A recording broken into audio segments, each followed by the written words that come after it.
Widow accepts an old house no one wanted, until she discovers the secret buried there. She never imagined her life would become this quiet. Just a year ago, the house was filled with small sounds that now felt painfully absent. The clink of teacups in the morning, the soft cough her husband made before speaking, the way he hummed without realizing it while fixing small things around the house. Those sounds disappeared the day he didn't come home. An ordinary morning turned into a moment that divided her life into before and after. People said time would help. They said she was strong. They said many things, but none of them paid the bills or filled the empty chair beside her at night. After the funeral, life moved fast for everyone else and painfully slow for her. The support faded quicker than she expected. Friends returned to their routines. Relatives stopped calling as often. She understood everyone had their own lives, but understanding did not make the silence easier. Money became a daily worry. Her husband had handled most of it, not because she was incapable, but because it was how they had divided life between them. Now she sat at the small dining table with unpaid notices, trying to learn everything all at once while her heart still felt broken. Each envelope felt heavier than the last. She tried to find work that fit her situation, something stable, something close. But opportunities were limited, and grief made even simple tasks exhausting. Some days, just getting out of bed felt like an achievement. When she could no longer afford the rent, she sold most of what they owned. The sofa where they once sat together, the cabinet he built with his own hands, even the old clock that ticked loudly at night. Each item leaving felt like another goodbye. That was when the offer came. It wasn't dramatic. No official meeting, no emotional speech, just a short conversation with a distant relative she barely spoke to. They mentioned an old house that had been in the family for years. No one lived in it. No one wanted it either. It stood on the edge of town, far from busy streets and close neighbors. "You can stay there if you want," they said almost casually. "It's old, though, needs work. That's why no one uses it." She didn't ask many questions. She didn't feel like she had the right to be picky anymore. A roof was a roof. Walls were walls. She said yes before doubt could catch up to her. The day she arrived, the house looked tired. The paint was peeling. The gate creaked loudly when she pushed it open, and the windows were clouded with years of dust.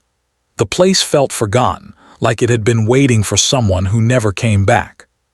She stood there for a long moment, her small suitcase beside her, wondering if she had made a mistake. But there was nowhere else to go. She took a deep breath and unlocked the door. The air inside smelled old, not bad, just untouched. Furniture sat covered in thin sheets. Spider webs stretched across corners like silent reminders of time passing without interruption. Her footsteps echoed as she walked in, making the space feel even lonelier. That first night, she slept on the floor with a thin blanket. The house made unfamiliar sounds, wood settling, wind brushing against the walls. Every noise made her heart race. She missed her husband more than ever then. He would have laughed gently and told her it was nothing to worry about. But she was alone now.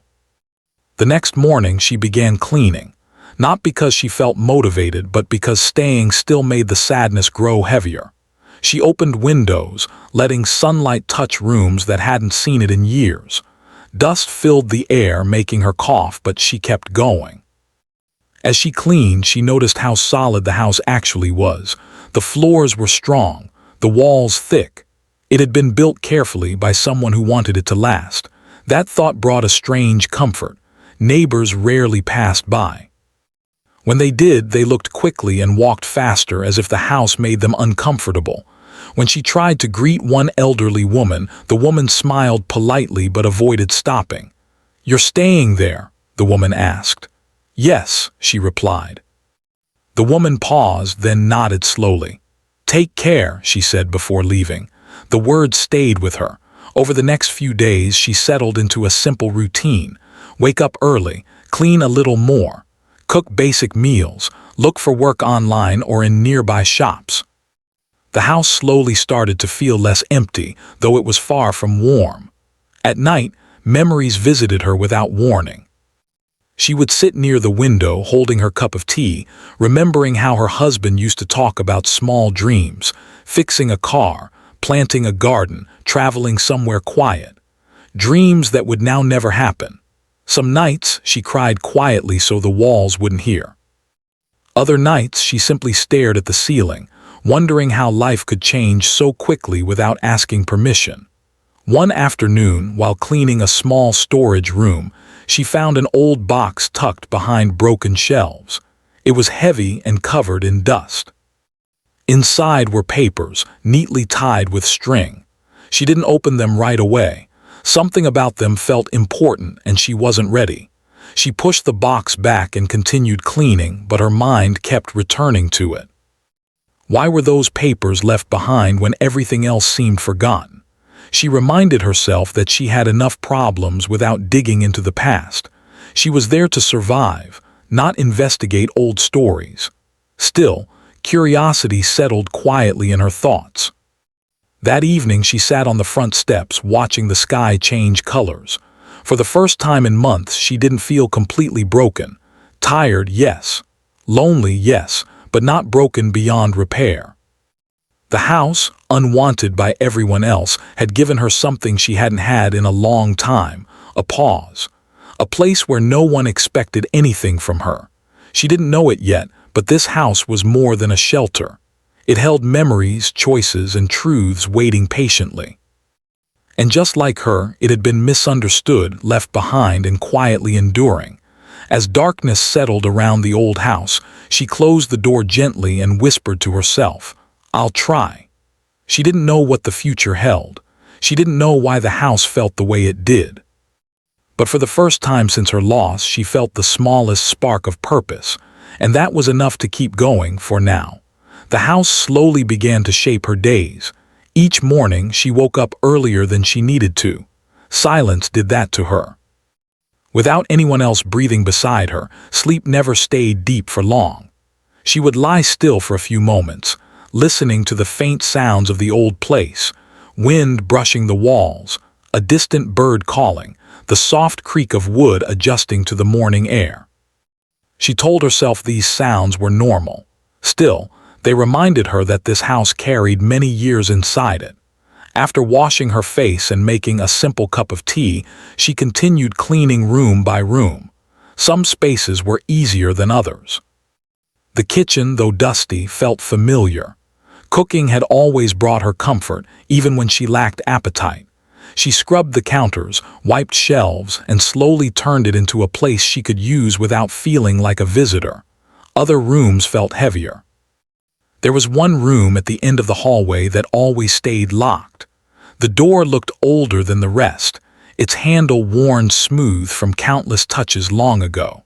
She noticed it on her first day, but avoided it without thinking much about why. Something about it made her uncomfortable, like it carried a presence she couldn't explain. Instead, she focused on what she could control. She hung her few remaining clothes in a narrow cupboard. She placed her husband's framed photo on a small table near the window. Every morning she greeted it softly, not out of habit but out of need. It made the space feel less empty. As days passed, she began to notice things that didn't make sense. Some drawers were carefully labeled, even though they were empty.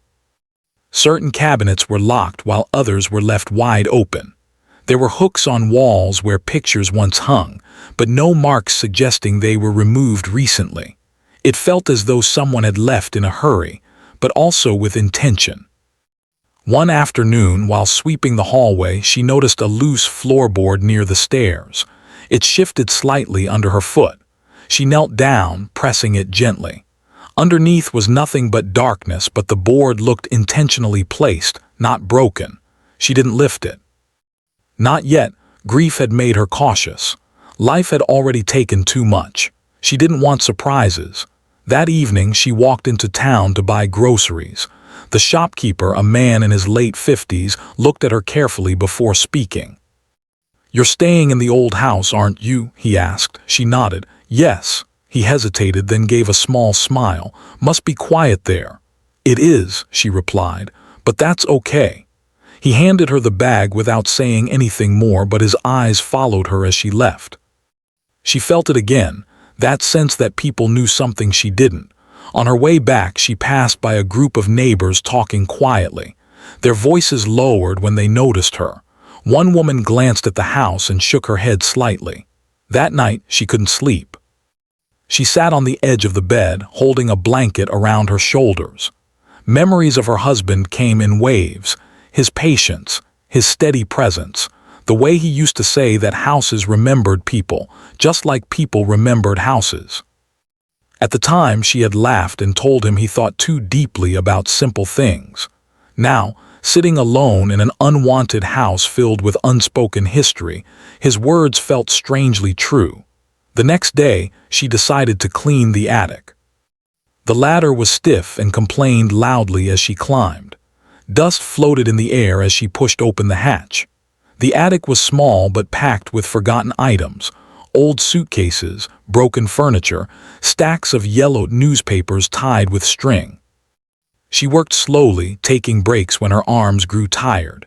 Near the back, she found a wooden trunk. Unlike the others, it was clean, almost polished, as if someone had cared for it more recently. Inside were photo albums. She sat on the floor and opened one carefully. The photographs were old, black and white at first, then slowly fading into color as the years progressed. Faces stared back at her, families, children, gatherings, moments frozen in time. None of them were labeled, yet something about the expressions caught her attention. These were not casual photos. They showed people standing proudly in front of the same house she now lived in. Some smiles looked forced, others carried relief. She flipped through page after page, feeling a strange connection to strangers long gone. At the bottom of the trunk, she found letters. They were neatly folded, tied with the same string she had seen in the storage room downstairs. Her hands trembled slightly as she realized they matched. She didn't read them yet. She carried the trunk downstairs and placed it near the table. The weight of it felt heavier than wood and paper. It felt like responsibility. Over the next few days, she noticed changes, not in the house, but in herself. Cleaning no longer felt like a chore. It felt like uncovering layers. Each cleaned surface revealed something beneath, not just dust, but intention. She began writing notes, small observations in a notebook she found among her things. Dates carved faintly into beams, names scratched under shelves. A symbol painted faintly behind old wallpaper. This house had been lived in carefully, loved deeply, then abandoned suddenly. One afternoon, a knock startled her. A man stood at the door, tall and quiet, holding an envelope. He introduced himself as a local official there to confirm ownership details. "You plan to stay long?" he asked, scanning the house behind her. "I do," she replied. He nodded slowly. "That house has a history." "So I've noticed," she said gently. He hesitated, then handed her the envelope. "If you find anything unusual, documents, records, it's better to inform someone." "Why?" she asked. He didn't answer directly. Some things were left unresolved. After he left, she sat down heavily. Her heart pounded. The house no one wanted was clearly more than old walls and broken furniture. That night, she finally opened one letter. It spoke of fear, of protection, of doing what was right even when it was difficult. The handwriting was steady, calm, but urgent. Names were mentioned, families she recognized from town signs and businesses. She read until her eyes burned. This house had once sheltered people during a time when safety was uncertain. It had held resources, documents, and secrets meant to protect others. When that time passed, the house became something people didn't want to remember. Closing the letter, she leaned back in her chair. She understood now why the house felt heavy. It wasn't sadness. It was memory. Just like her, the house carried a past that couldn't be ignored. She looked around the room, seeing it differently for the first time. This place wasn't unlucky. It was brave. Outside, the wind moved through the trees, soft and steady. Inside, she felt something shift within her, a quiet realization that her presence here was not accidental. The house had waited, and now that she was here, its story was slowly waking up. After reading the first few letters, she stopped. Not because she didn't want to know more, but because the weight of what she had already learned sat heavily on her chest. She folded the letter carefully and placed it back inside the envelope. For a long moment, she simply sat there, listening to the quiet around her. The house felt different now. Before, it had felt empty and tired. Now it felt watchful, as if it was waiting to see what she would do next. The next morning, she woke with a strange sense of purpose. It wasn't confidence and it wasn't excitement. It was more like responsibility, the kind that arrives quietly and refuses to leave. She decided to organize everything she had found. She cleared the dining table and placed the trunk on top. Slowly, carefully, she sorted the letters by date. Some were written in careful handwriting, others rushed and uneven. A few were written by different people, but they all carried the same tone: concern, hope, and determination. As she read more, patterns began to appear. The house had not only sheltered people, it had protected important papers and small valuables during a time when trust was rare. People had relied on the owner of the house, believing it was safer than any official place. And for a while, it had been. But something had gone wrong. Several letters spoke of pressure, of questions being asked, of fear that the house would be discovered and searched. One letter ended abruptly, as if the writer had been interrupted. She paused there, her fingers resting on the page. That sudden ending troubled her more than anything else. Over the following days, she explored the house with new eyes. No longer just cleaning, she was observing, measuring, listening. She returned to the loose floorboard near the stairs. This time she lifted it. Underneath was a shallow space carved between beams. Inside were wrapped bundles, more documents, a small metal box, and a folded cloth. Her heart raced as she carefully pulled them out. The metal box was locked, but the key was taped beneath it. Inside were old coins, carefully arranged, and a small notebook. The notebook listed names, dates, and short notes beside each one. Some entries were marked with symbols she had seen painted faintly behind the wallpaper upstairs. She realized then that the house had been organized like a map. Every mark, every hidden space had meaning. That afternoon, she visited the town library. It was small and quiet, and the librarian looked surprised to see someone new. The widow asked gently about the history of the area, especially about the house on the edge of town. The librarian hesitated, then brought out a thin file. "Not many people ask about that place," she said. "It doesn't appear in most records." As they flipped through the pages, the widow recognized names from the notebook. Families who had later become respected members of the community, business owners, donors, people whose names were carved into plaques around town, but there was no mention of the house's role. It had been erased. Walking back home, the realization stayed with her. This wasn't just about history, it was about choice. People had chosen comfort over truth, silence over acknowledgement. That night she dreamed of her husband. He stood in the hallway of the old house, running his hand along the wall, smiling softly. "You always listen," he said. "That's why this place trusts you." She woke with tears on her face, but also with clarity. The following days were filled with careful investigation. She found a false panel behind the locked room door. Inside were ledgers detailing how resources were distributed, how families were helped quietly, without attention. Nothing about it was selfish. Nothing about it was hidden for personal gain. The house had been a shield. But shields make people uncomfortable once danger passes. They remind others of fear, of weakness, of choices they'd rather forget. She understood now why no one wanted the house. Accepting it meant accepting responsibility for its story. One evening, an elderly man approached her as she sat outside.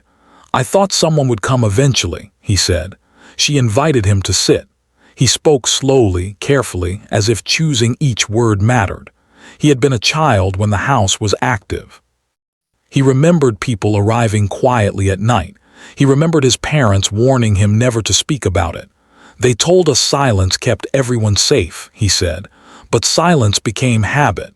He looked at her with tired eyes. You found the papers, didn't you? She nodded. He exhaled deeply as if releasing a burden he'd carried for decades. Over the next week, more people came forward quietly, not all at once, one at a time. Each shared a piece of the puzzle, a favor received, a night spent hiding, a document protected until it was safe. None of them had known the full story, but together it formed something complete. The widow listened without judgment. At night, she wrote everything down, afraid that if she didn't, the truth would slip back into silence. But doubt crept in. Who was she to decide what should be revealed? She was an outsider, a grieving woman with little standing in the town. What if bringing this story forward caused harm? What if people turned against her? She walked through the house, touching the walls, the door frames, the floors. You trusted others once, she whispered. I don't want to fail you. The house did not answer, but it felt steady beneath her feet. One afternoon, she found a final letter hidden inside the cloth-wrapped bundle. It was addressed to no one, just a message meant for the future. It spoke of hope that one day, someone honest would live there again. Someone with nothing to gain and nothing to protect but the truth. Her hands shook as she finished reading. She realized then that she hadn't just been given shelter, she had been chosen. The house had waited for someone who knew loss, who understood silence, who would not use the story for power or praise. That night, as the wind moved softly through open windows, she sat at the table and made a decision. She would not rush. She would not accuse. She would not expose with anger, but she would not let the truth disappear again. The house no one wanted had found its voice through her, and she knew that once a truth is seen clearly, it cannot be unseen. The next step would change everything, not just for her but for the town that had built its peace on forgetting. And she was finally ready to take it. She did not act quickly. For several days after making her decision, she continued her routine as if nothing had changed.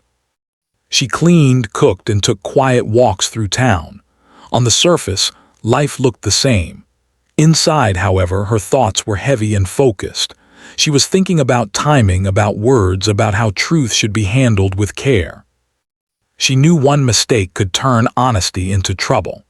The first person she chose to speak to was the local historian, a woman who had spent years collecting stories that most people ignored. The widow had noticed her name in the library records and felt she would listen without judgment. They met in the back room of the library, away from curious ears. The widow brought only a few copies of the letters, not everything.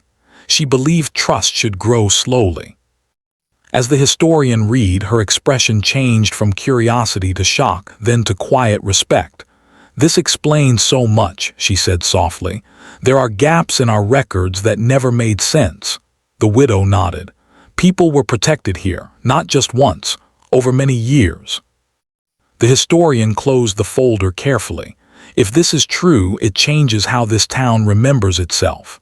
That's why I'm afraid, the widow replied honestly. Some people may not want that memory back. The historian studied her face. Truth has a way of returning, even when buried. The question is how gently we let it surface. They agreed to take one step at a time. Over the next weeks, the historian verified names and events quietly. She compared the letters with official records, personal accounts, and old financial documents. Everything matched. There were no signs of wrongdoing, only quiet acts of support during uncertain times. Still, fear followed the widow everywhere she went. Some neighbors had begun watching her more closely. Conversations stopped when she passed. A few people knocked on her door, asking polite but careful questions about what she had found. I'm just fixing the house, she replied calmly. At night, she struggled to sleep. Doubt whispered that she should walk away, that the past should stay where it was. But each time she considered stopping, she remembered the final letter. The hope written between its lines felt like a promise she could not break. One afternoon, a meeting was arranged with a small group of community members, teachers, shop owners, and elders known for their fairness. The widow insisted it remain informal. She spoke simply. She did not accuse. She did not raise her voice. She shared what the house had been and what it had done. At first, the room was silent. Then an elderly woman began to cry. "My parents were helped there," she said quietly. "I was told never to mention it." Others followed. Stories came out slowly, carefully, like fragile objects taken from storage. Some people felt relief. Others felt shame for having ignored the house for so long. Not everyone reacted kindly. A man stood up and said, "Why bring this up now? We've lived peacefully without it." The widow met his eyes. Peace built on forgetting is not the same as peace built on truth. Her voice did not shake. That moment changed how people saw her. She was no longer just the widow in the old house. She was someone willing to stand where others had stepped away. The tension in town grew. Rumors spread. Some said she was looking for attention. Others said she wanted compensation. A few warned her to stop. She felt the weight of being misunderstood, but it was not unfamiliar. Grief had taught her how to stand alone. The historian suggested documenting everything formally, an archive, a small public record. No celebration, no blame, just acknowledgement. The widow agreed. As the work continued, something unexpected happened. People began offering help. One man repaired a broken fence without asking for payment. A woman brought food. Another helped fix the roof. The house itself seemed to breathe again. Each repair felt symbolic.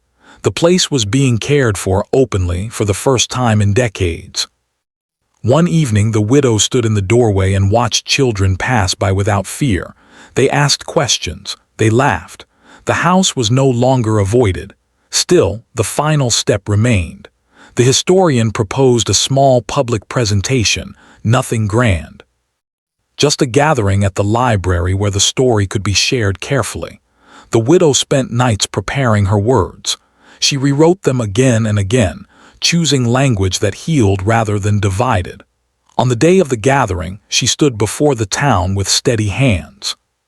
She spoke about loss, about fear, about how people sometimes hide good things because they remind us of hard times. This house was not dangerous, she said. It was brave, and bravery often makes people uncomfortable. The room was quiet. She ended with a simple truth. We cannot change the past, but we can choose how we carry it forward. There was no applause at first. Then one person stood, then another. Slowly, the silence filled with understanding rather than resistance. After that day, the town did not become perfect. Disagreements remained. Some people never fully accepted the story, but the silence was broken. The widow returned home that evening exhausted. She sat in the familiar quiet, feeling both relief and sadness. Speaking the truth had not erased her pain, but it had given it direction. She placed the final letter back in its place. "I did my best," she whispered. Outside, the wind moved gently through the trees. The house stood strong, no longer hidden, no longer unwanted. It had faced its truth, and so had she. What remained was not fear, but the slow work of healing, something that takes time, patience, and courage. And she was ready for that too. The weeks after the gathering passed quietly but not empty. The town did not change overnight. People still followed their routines. Shops opened and closed at the same hours. Children still walked the same paths to school, but something beneath the surface had shifted. Conversations lasted a little longer. Greetings felt warmer. The old house was no longer spoken about in whispers. For the widow, life settled into a new rhythm. She continued caring for the house, but now it felt less like survival and more like belonging. Each repaired corner, each cleaned window felt like a small promise kept. The house no longer felt heavy with silence. It felt honest. Some mornings, she sat by the window with her tea and watched the light move across the floor. In those moments, she thought of her husband. She imagined telling him everything that had happened. She could almost hear his gentle laugh, the way he would say she always found meaning where others looked away. The grief did not disappear. It never truly does. But it softened. It became something she could carry without losing balance. People began visiting the house openly. Not to investigate, not to question, but to remember. An older man came one afternoon and stood quietly in the doorway, his hat in his hands. He didn't ask to enter. He only said thank you. She understood without needing details. A woman brought her young daughter and pointed to the walls, telling her how kindness once lived there. The child listened with wide eyes, as if hearing a story meant just for her. The house was no longer unwanted. It had become a place of shared memory. With help from the historian, the documents were safely stored in the library, protected and accessible. Not everything was displayed. Some stories were too personal, too delicate. They agreed that respect mattered more than attention. The widow never asked for recognition. She returned to simple work, helping at a nearby shop and assisting at the library when needed. Her life was modest, but it was steady. For the first time in a long while, she felt useful again. One evening, as she organized books at the library, the historian approached her. "You know," she said gently, "you've given this town something rare, not answers, but courage." The widow smiled softly. "I think the house did that, I just listened." The seasons changed. Leaves fell and covered the path to the house. Winter arrived quietly, wrapping the place in cold air and early sunsets. Inside, the widow kept warm with small fires and simple meals. She decorated the house lightly, not to impress, but to comfort. On a particularly cold night, the power went out across town. Candles flickered in windows everywhere. The widow lit a few and placed them around the living room. Their light danced across the walls, revealing marks and textures she now recognized as history, not damage. She felt peaceful. In the silence, she spoke aloud for the first time in a long while. "I'm still here," she said. She didn't know who she was speaking to, the house, her husband, herself. Maybe all three. Spring returned. Flowers bloomed near the fence, planted by neighbors who once avoided the place. Children ran past the house again, their laughter bright and careless. The gate no longer creaked as loudly. The paint, though still worn, looked proud rather than neglected. One afternoon, she received a letter. It was from a family who had moved away years ago. They had heard about the story through relatives. The letter thanked her for protecting something precious when it was easier to ignore it. It included a photograph of a smiling couple with a note written on the back. "We are here because someone once chose courage." She held the photo for a long time. That night, she dreamed again of her husband. This time, he stood outside the house, looking at it with quiet approval. "You turned loss into purpose," he said. She woke with tears, but also with gratitude. The house had given her more than shelter. It had given her direction when her life felt scattered. It had reminded her that even in brokenness, there is value. Years later, people would still speak of the old house, but not with fear or avoidance. They would speak of it as a reminder that ordinary places can hold extraordinary meaning, and that truth does not always arrive loudly. As for the widow, she never left. She aged gently within those walls, surrounded by memories both painful and beautiful. She never claimed ownership over the story. She simply protected it the way others once had. When people asked why she stayed in a place no one wanted before, she answered simply, because it needed someone who would listen. And in that listening, she found herself again. The house stood at the edge of town, no longer forgotten. Not famous, not perfect, but honest, just like her, and that was enough.